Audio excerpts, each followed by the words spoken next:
Gagawin isang lalaki aking lahat ng mahabang panahon. Ulitin mo hindi ko pala video yung nakasusunan ako. Nasusunan ko po na may mahal sa panglalaki. Mahal na mahal ko po siya ngayon. Pero dumating po sa puso na nakikipagkalitan sa akin si Ruel.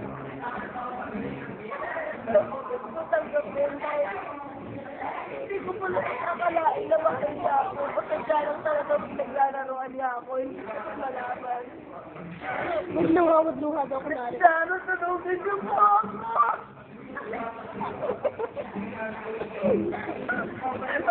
Kwento mo nga uli, hindi ko pala na ano kanina. Hindi pala yung nakuha kanina yung pizza. Kabaan mo pa.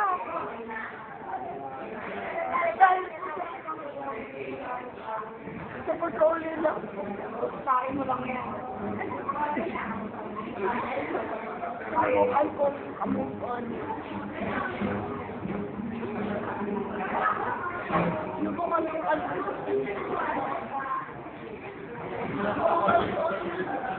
parati ko po siyang natalaw. Iba-iban siyang pero bakit ganun? Gabi kasi araw-araw. Maalis sa isip ko. Ano po ba talaga kung mararamdaman ko? Ano po ako? Nanatay ka lang na yun. Nararamdaman ko po ba kay Bossy may pagmamahal? Pag-ara?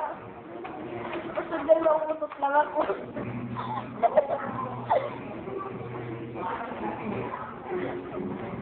Kaya po, naman niyo po ako malapit na problema.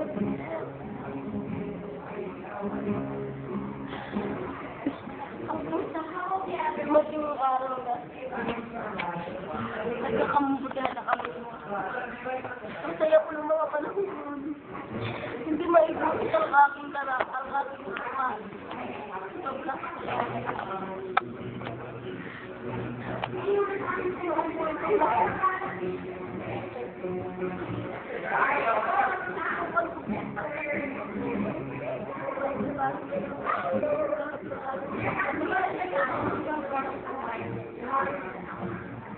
hindi ko po alam kung paano.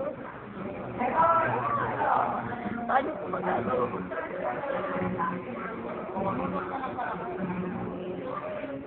Paano pa si Buknoy? Sa isang banda. Wira. Bigla ko po alala na. Ako pa rin natatailang. Oo, ilang po tanggapin.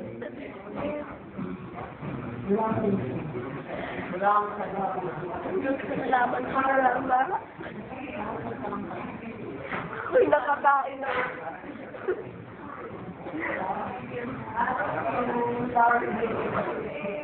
Hindi ako nahilang. Dahil, Charo, mas tuwan po ako sa akin. Mas mabayan niyo po ako. Turuan niyo po ako ano ang dapat gawin. Nakalimutan ko na ba si Bossy? O tamahalin ko pa rin siya. O sadya, nakalimutan ko na lang si Ruel. Ikaw na matanda. Tulungan niyo po ako, aking Oh, Miss Charo, Miss Charo. hindi po na gumagalang. Miss Charo, ikaw naman, Miss Charo. Miss Charo. Gawin ka ng drawing, Miss Charo dyan. Oy, Miss Marin Sangdoang. Oy, Miss Joseph.